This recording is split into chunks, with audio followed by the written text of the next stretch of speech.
Do you hear it? The echoes of the past, the whispers of forgotten truths, fragments of memories lost in the shadows. Welcome to Brainrot, Echoes, where we bring you stories long buried, unravel mysteries cloaked by time, and guide you through the darkest corners of the mind and the universe. Each video is more than just content.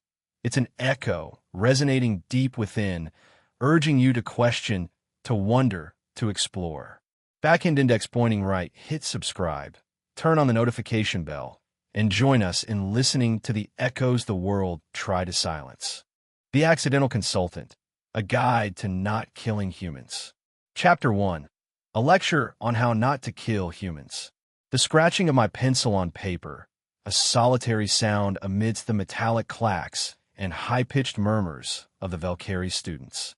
I been the only human in the xenobiology and interspecies conflict resolution class, was diligently taking notes.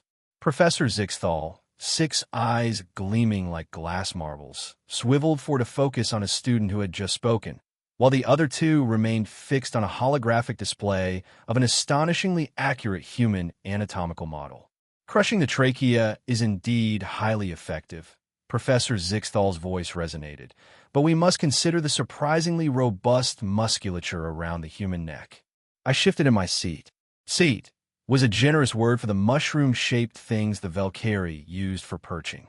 My human body wasn't designed for their furniture, but after 6 months at Kepler Interspecies University, I'd grown accustomed to discomfort. Either that, or stand for 4-hour lectures, and my back didn't have the patience for that form of academic torture. Now, the professor continued, using 2 of his 6 limbs to gesture, while others manipulated the holographic display. Observe the density of the cervical vertebrae. A Valkyrie's natural grip strength, approximately 340 pounds per square inch, will be insufficient to cause complete structural collapse before the human could retaliate. I scribbled in my notebook, 340 psi, enough to break neck. Directly below it, Exam 3, Tuesday. Remember to buy more coffee. The irony was not lost on me, and I had to suppress a laugh. I was taking study notes on how to assassinate myself. But hey, when you're the only human in a class called Xenobiology and Interspecies Conflict Resolution, and clearly conflict resolution here implied the permanent kind, you learn to roll with things. Or, in this case, with theoretical neck snaps. A student in the middle row raised what I'd learned was a hand, though it looked like a cross between a tentacle and a branch. Professor, what about targeting the human's primary circulatory pump? Ah, the heart. Zixthal's mandible twitched, which was the Valkyrie equivalent of excited nodding. Kazatin makes an excellent point. Let us consider options for cardiac assault. The holographic display zoomed in on my thoracic cavity, showing my heart in excruciating detail. It was weird seeing my own internal organs suspended in midair, complete with real-time blood flow animation, like the world's most disturbing screensaver. The human heart lies here, the professor indicated with a laser pointer that was probably more expensive than my entire student loan, protected by the ribcage structure. Common sense dictates a direct attack through the sternum, but this approach has several drawbacks. 3 dozen alien students leaned forward, with an attentiveness usually reserved for free pizza announcements. I kept taking notes because apparently my academic integrity was stronger than my self-preservation instinct. Ridiculous. Firstly, Zixthal counted on his limbs. The human sternum is remarkably dense, evolved to protect vital organs from various predators on their homeworld.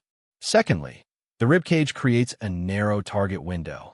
And thirdly, he paused for dramatic effect, which was quite impressive given he had no eyebrows to raise. Humans tend to move in peculiar ways when you're trying to kill them. Polite chirps filled the lecture hall.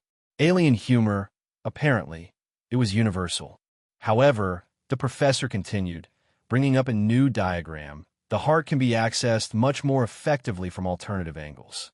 Observe the intercostal spaces, the gaps between the ribs, particularly at the 4th and 5th intercostal space, mid-clavicular line. I subconsciously put my hand over that exact spot. Old habits, you know. When someone's explaining the best way to stab you in the heart, protective gestures just sort of happen. The blade should be angled upward at approximately 45 degrees to avoid the lower rib margin, and slightly medially to compensate for the heart's orientation within the thoracic cavity. This was getting uncomfortably detailed. I appreciated thoroughness in education.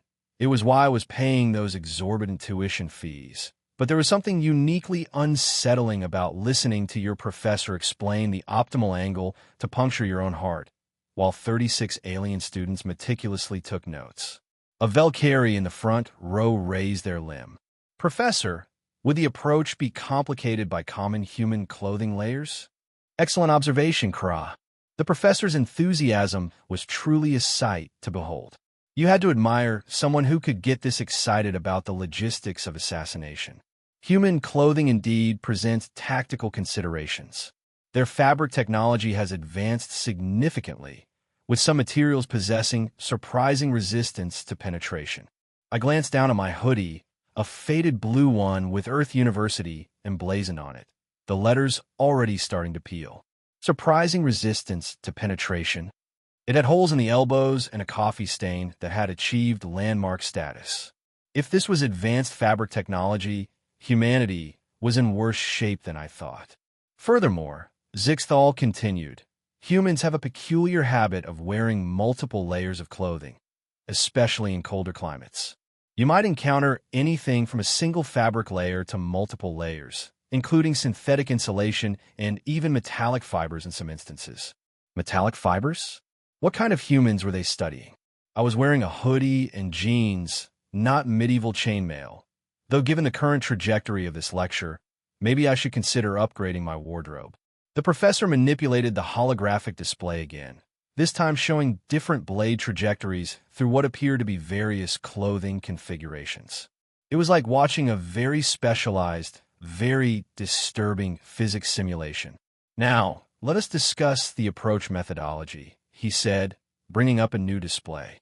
"Stealth versus direct confrontation, environmental factors, and the critical element of surprise." A student I recognized as Thaxville raised his limb. "Professor, regarding the element of surprise, does human social awareness make a stealth approach difficult?" Another excellent question. Professor Zixthal was truly in his element. Human social awareness is indeed a significant factor. They possess remarkable peripheral vision and a near-supernatural ability to detect when they are being observed. This is believed to be an evolutionary holdover from their predator-ridden homeworld environment. I had to bite my tongue to keep from bursting out laughing. Near-supernatural ability to detect observation. Half the time, I didn't notice someone standing right next to me until they spoke. Just last week, I'd spent 10 minutes looking for my glasses while they were on my head. Humanity's legendary awareness was apparently a bit exaggerated, but I kept quiet. This was their show, and I was just here to learn both the official curriculum and the increasingly comprehensive how to assassinate me knowledge I was getting as a bonus. The key to successful stealth approaches, Zixthal continued, lies in understanding human behavioral patterns. They tend to be less vigilant in familiar environments, during routine activities, and when distracted by their primitive communication devices. Primitive communication devices? I instinctively patted my pocket, where my phone was vibrating with what were probably texts from my roommate asking if I bought milk. Okay, maybe primitive was a bit harsh, but I got the point. Environmental factors are equally crucial, the professor went on, bringing up what looked like a tactical analysis of various terrain types. Urban environments offer numerous opportunities for concealment, but also present complexities regarding witness presence and escape route planning. The holographic display showed detailed schematics of urban areas, complete with sight lines, crowd densities, and what I was pretty sure were labeled optimal disposal locations. This level of detail was either impressively meticulous or profoundly disturbing, possibly both. Rural environments, the display shifted to wilderness areas, offer privacy and disposal advantages, but require greater planning regarding access routes and equipment transport. Equipment transport? What kind of equipment were we talking about here? I was starting to suspect this class had moved beyond significantly theoretical discussion. A student in the back emitted a sound I'd learned was indicative of a question. The professor gestured for them to proceed. What about human-herd behavior? Do they not often travel in groups? Ah, an excellent point, Kick. The professor's excitement was becoming genuinely concerning. Human-herd dynamics are indeed a crucial tactical consideration. While they do not maintain strict hierarchical structures like Valkyrie hunting groups, they do exhibit strong social cohesion and a self-protective instinct towards one another. Herd behavior, self-protective instinct. Had they been watching nature documentaries about humans? Because my herd mostly consisted of 3 roommates who couldn't agree on pizza toppings, let alone organize a coordinated defense against alien assassins. The key vulnerability in human herd structure, Zixthal continued, lies in their patterns of emotional attachment. Remove or threaten the attached individuals of a herd member, and their tactical decision-making is significantly compromised. I thought about my friends back home, my roommates, my family. The professor wasn't wrong about emotional attachments, but the way he described it made us sound like some sort of hive mind. We were just people who cared about each other. Was that really so easily exploitable tactically? Apparently, yes. This emotional vulnerability can be leveraged in various ways, the professor went on, and I was starting to really dislike this direction. Isolation tactics, distraction protocols, and what our military strategists refer to as chain targeting, neutralizing herd members in sequence to maximize psychological impact on the primary target. Chain targeting? They had a term for systematically killing your friends and family to make it easier to kill you. Oh, I was definitely writing a very scathing review of this university's course catalog when I got home. Assuming I got home, which, given the current trajectory of this educational experience, seemed increasingly unlikely. The holographic display shifted again, this time showing what looked like social network diagrams with different elimination chains highlighted in different colors. It looked like a cross between a family tree and a very efficient genocide flowchart. Now, Professor Zixthal said, let us consider specific physiological vulnerabilities unique to human anatomy. Here we go. I've been wondering when they'd get to the really fun parts.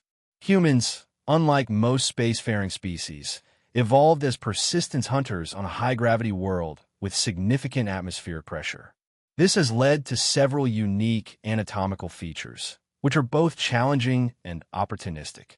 The holographic display reverted to showing full human anatomy, this time with various systems highlighted in different colors. I recognized the cardiovascular, nervous, respiratory, and what looked like the musculoskeletal systems. Everything you needed for a comprehensive murder manual. Their cardiovascular system, though robust, has several critical failure points beyond the primary myocardium.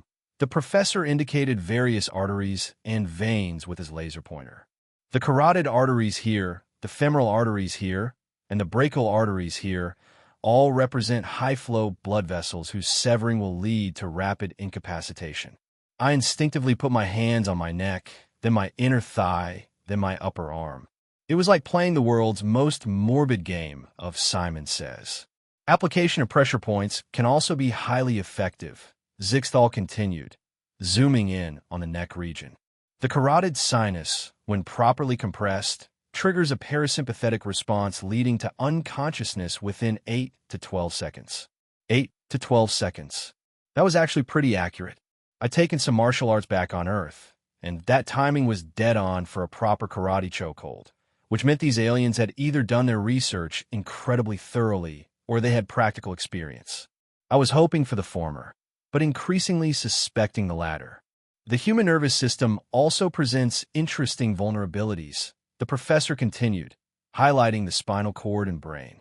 Their central nervous system is highly centralized, with critical junctions at the base of the skull and various vertebral levels. The display showed pressure points, nerve clusters, and what I was pretty sure were labeled optimal destruction angles. It was like looking at a medical textbook designed by assassins. Particularly vulnerable are the C1 and C2 vertebrae. He pointed to the very top of the spine, where even a slight displacement could lead to paralysis or immediate death. The occipital region here, where the spine meets the cranium, is particularly fragile. I brought my hand up and felt the base of my skull where my neck met my head. It felt pretty sturdy to me, but then again, I wasn't a six-limbed alien professor with apparent expertise in multi-species killing techniques. A student raised her limb. Professor, what about human resilience?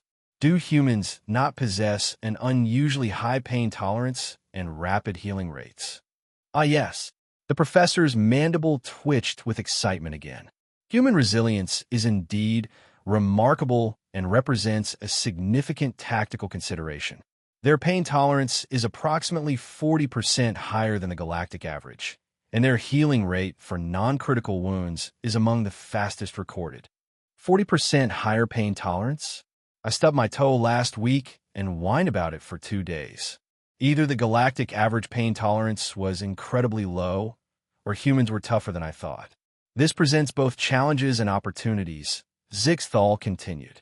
Standard incapacitation techniques may prove insufficient, requiring more decisive methods. However, their high metabolic rate and healing speed also mean they consume more resources and require more frequent nutrient intake, creating windows of vulnerability. Windows of vulnerability via hunger? I mean, I got pretty cranky when I skipped a meal too, but I didn't think it made me significantly more assassinate-able, though perhaps I'd never been hungry enough to find out. Furthermore, the professor went on, their resilience is highly dependent on their sleep cycles. Humans require approximately 7 to 9 hours of unconsciousness per 24-hour cycle, during which time their defensive awareness drops to near zero. Sleep-based assassination, of course.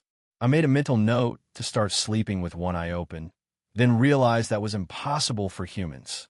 Another design flaw to add to the list, apparently.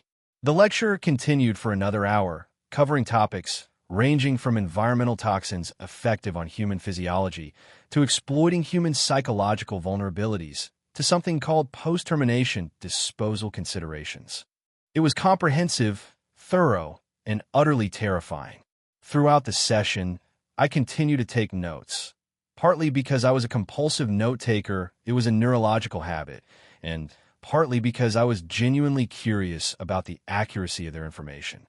From what I could tell, they'd done their homework. The physiological stuff was mostly accurate, the behavioral observations surprisingly insightful, and their tactical analysis was, well, it was more thorough than I was comfortable with. Professor Zixthal was just beginning to conclude with something called verification protocols, ensuring target incapacitation when the bell chimed, signaling the end of the class. You all did excellent work today, Professor Zixthal announced as the students began gathering their materials. Don't forget your practical assessment is scheduled for next week. You'll be working in groups of 3 to develop comprehensive elimination strategies for your assigned target species. Practical assessment, groups of 3, elimination strategies. This was definitely not a typical university course. As the other students filed out, chattering among themselves in various languages about study groups and project partnerships, I remained in my seat. This seemed like an opportune moment to clarify a few things. Professor Zixthal, I called out as the lecture hall emptied. Yes, Mr. Bennett. He turned his attention to me, all 6 eyes focusing with an intensity that made me slightly uneasy. Do you have a question about today's material? Yes, actually a few. I stood up from my mushroom seat and walked to the front of the lecture hall, where the professor was organizing his materials with 4 hands while the other 2 continued to manipulate the holographic display. First, I said, I'm curious about your sources. Where do you get all this information about human anatomy and behavior? Ah, an excellent question. His enthusiasm didn't wane. We have access to extensive databases compiled by the Galactic Survey Corps, as well as detailed reports from first contact scenarios and observational studies. Quite comprehensive, really. I see. And what about the tactical information? The elimination strategies and vulnerability assessments? Primarily military intelligence archives, he said matter-of-factly, as if we were discussing library resources. The Valkyrie Defense Force maintains detailed threat assessment records for all known species. Standard procedure for any potential conflict scenario. Potential conflict scenario, right? Because apparently humanity was considered enough of a threat to warrant comprehensive assassination protocols. Professor, I said cautiously, are you aware that I am human? All six of his eyes blinked in unison, a response I'd learned was indicative of surprise or confusion. Of course I am aware, Mr. Bennett. You are listed on my roster as a Terran exchange student, species designation human. Your registration records were quite clear on that point. And you're comfortable teaching a class on how to kill humans to a human? He paused his material organization, all six eyes fixing on me with what I was beginning to recognize as genuine bewilderment. Mr. Bennett, are you under the impression that this course is designed to teach students how to kill humans? Now it was my turn to look bewildered.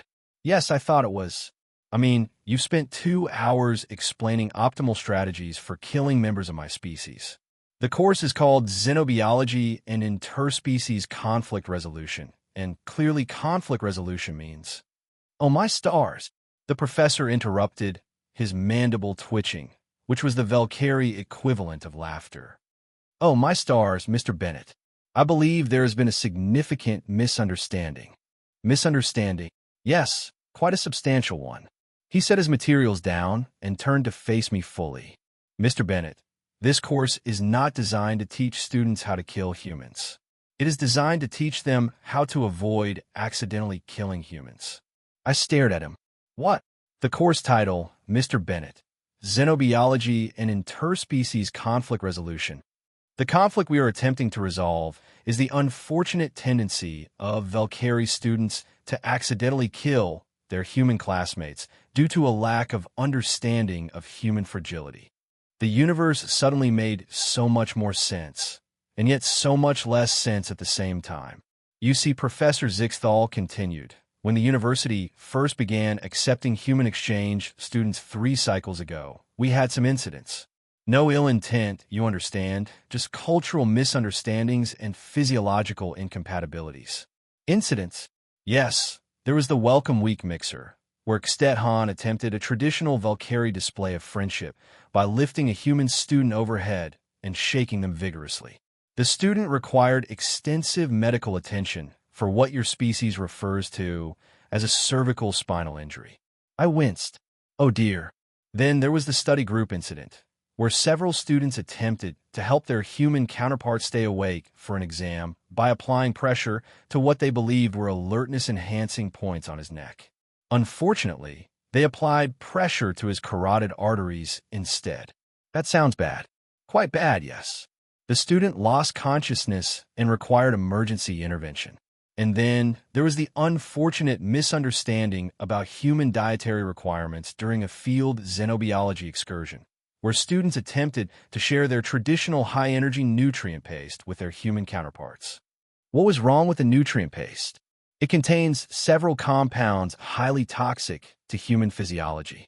Levels of what you call heavy metals alone could be fatal within hours. I was starting to get the picture. So, this class is designed to teach our students how to safely interact with humans without accidentally causing injury or death. The professor finished.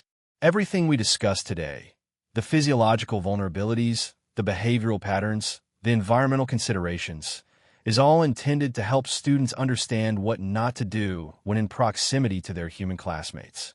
The assassination techniques are precise examples of the kinds of accidents we're trying to prevent. When you understand how easily a human can be killed, you become much more careful in your interactions with them. I looked back at the lecture, reframing everything I'd heard in this new context. The detailed vulnerability assessments, the behavioral analyses, the tactical considerations, all designed not to facilitate murder, but to prevent accidental murder. So, when you talked about pressure points and nerve clusters, we're teaching students to avoid applying pressure to those areas during normal social contact. Valkyrie greeting rituals involve significant physical contact, which can be detrimental to humans if applied improperly. And the stuff about sleep cycles and nutrient requirements.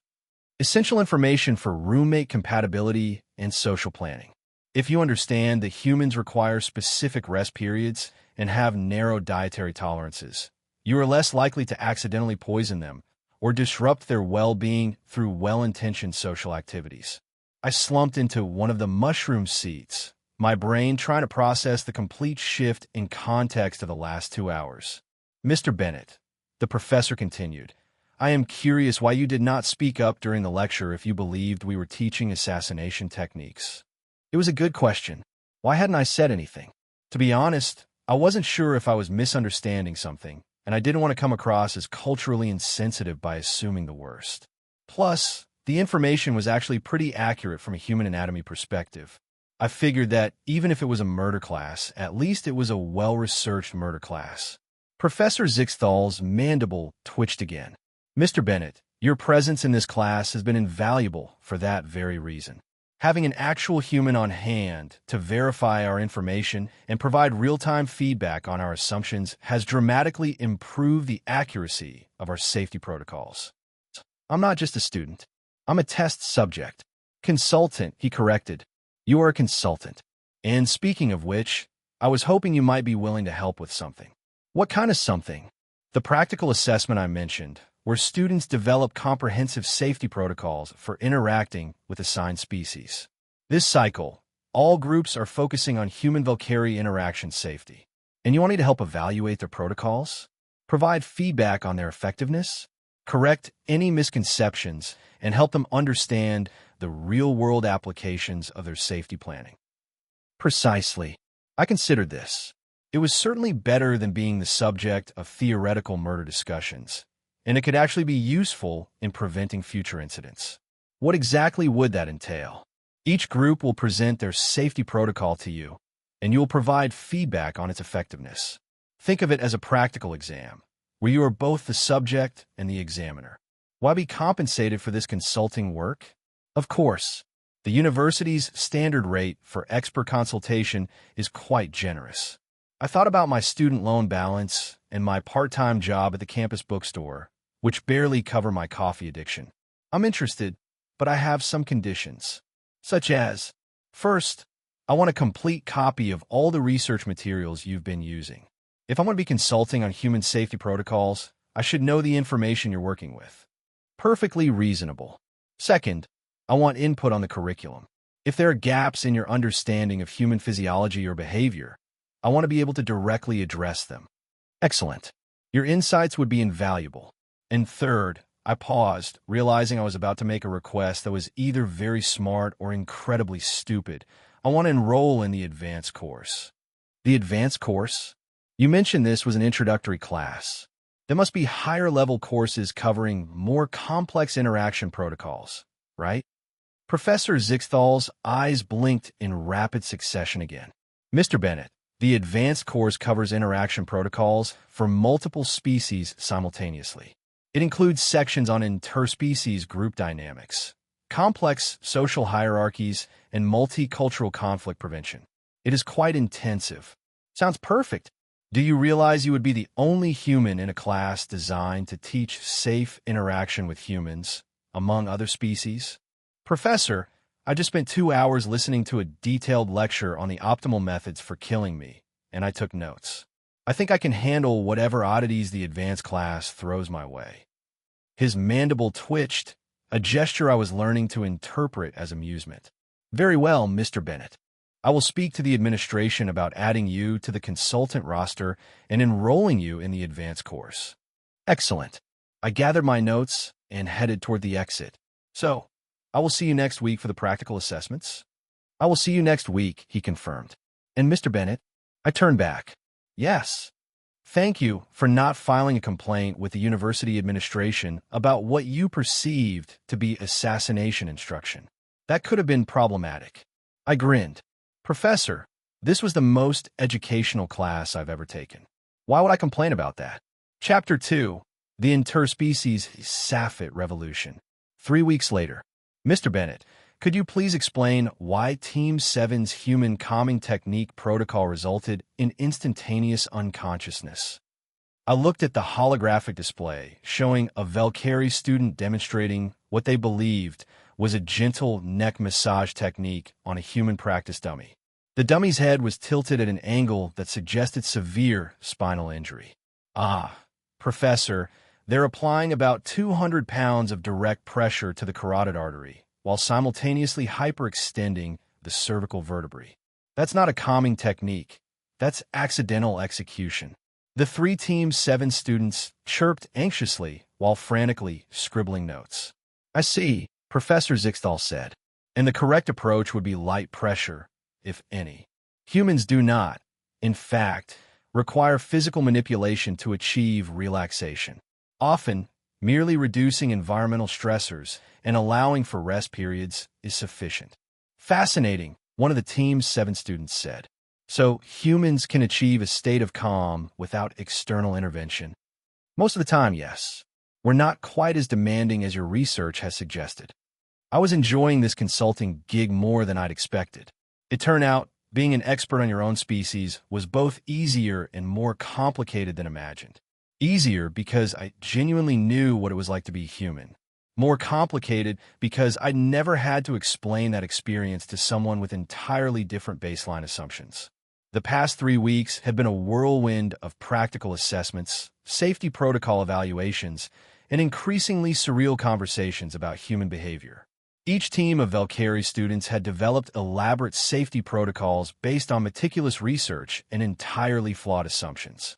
Team 8, for instance, had created optimal human exercise protocols for improved academic performance, which looked suspiciously like medieval torture devices. Their intense cardiovascular enhancement would have killed most humans within minutes. Team 8, I patiently explained, persistence hunting means we can walk for a really long time, not that we can survive being hooked up to a high-pressure exercise contraption. There's a difference between endurance and invulnerability. Team 9 had developed human social integration protocols involving something called aggressive friendship bonding, which comprised physical expressions of affection scale for Valkyrie physiology. Watching them demonstrate the proper human hug technique while the practice dummy's ribs distinctly crunched was both hilarious and terrifying. Just because something doesn't kill us doesn't mean it's pleasant, I told them. Human social bonding is more about emotional connection and shared experiences, not testing the structural limits of our skeletal system. But my favorite was Team 12's Human Emotional Support Protocol, which involved analyzing microexpressions, monitoring vocal stress patterns, and calculating optimal empathetic responses using complex algorithms. You don't calculate empathy, I'd explained. You just feel it, or at least convincingly pretend to feel it. Most of the time, humans just want to be acknowledged and understood, not algorithmic solutions to their problems. The concept of genuine interaction had apparently blown their minds.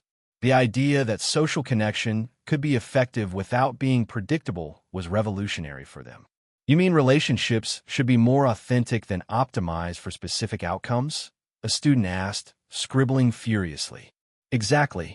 Humans can usually tell when someone's following a social script versus actually engaging with them as individuals.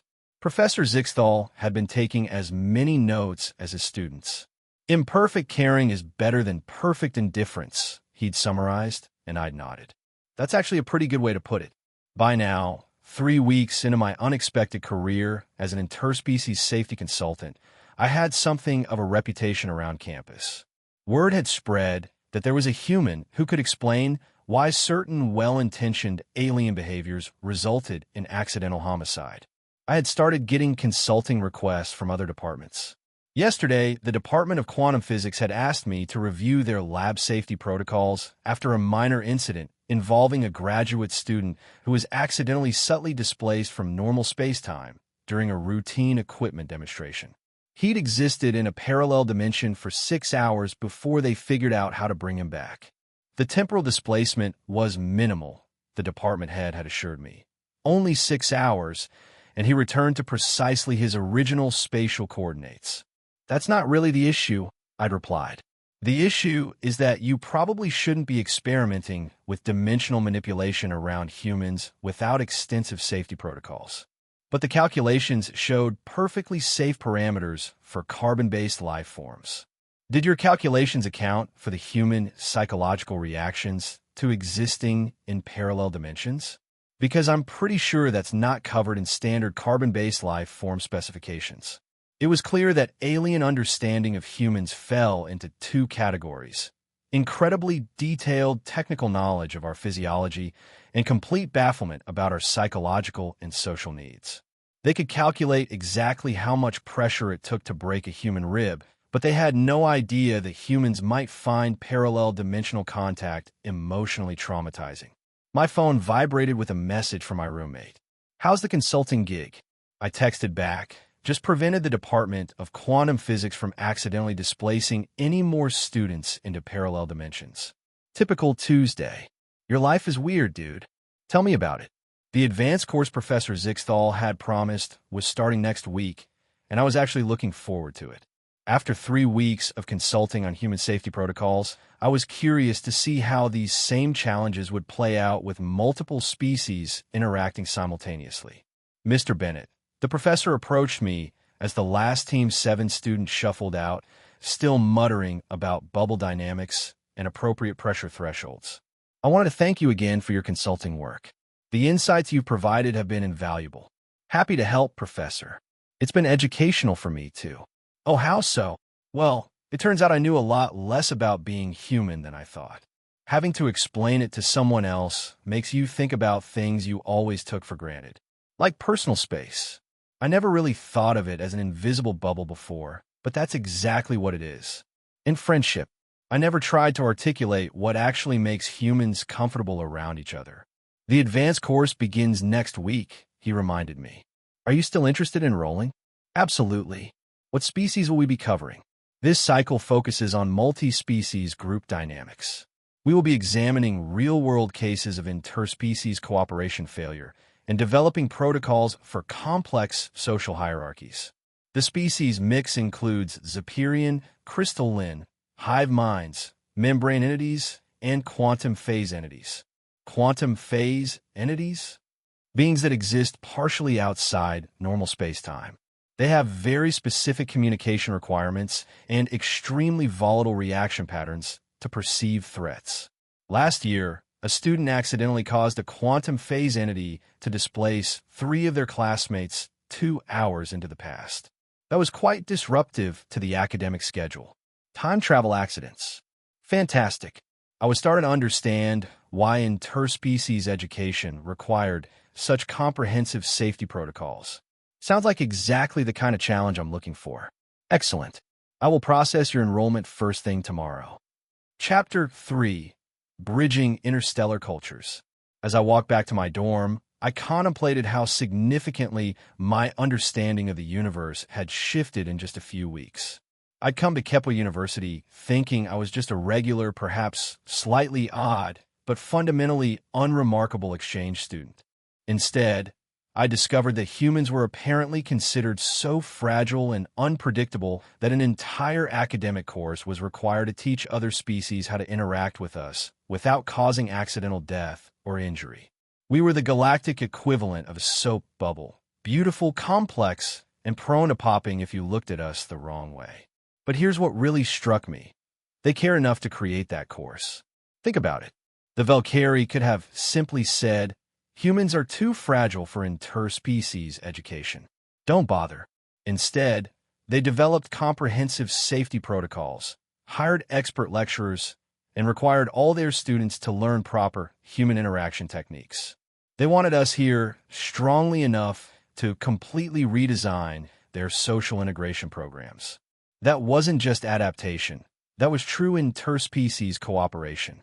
That was them saying, these fragile, soap bubble humans have something valuable to contribute. So let's figure out how to safely work with them. My phone buzzed with a message from my roommate. "Movie night tomorrow? Found one called Galactic Conquest 7. The Reckoning." I texted back.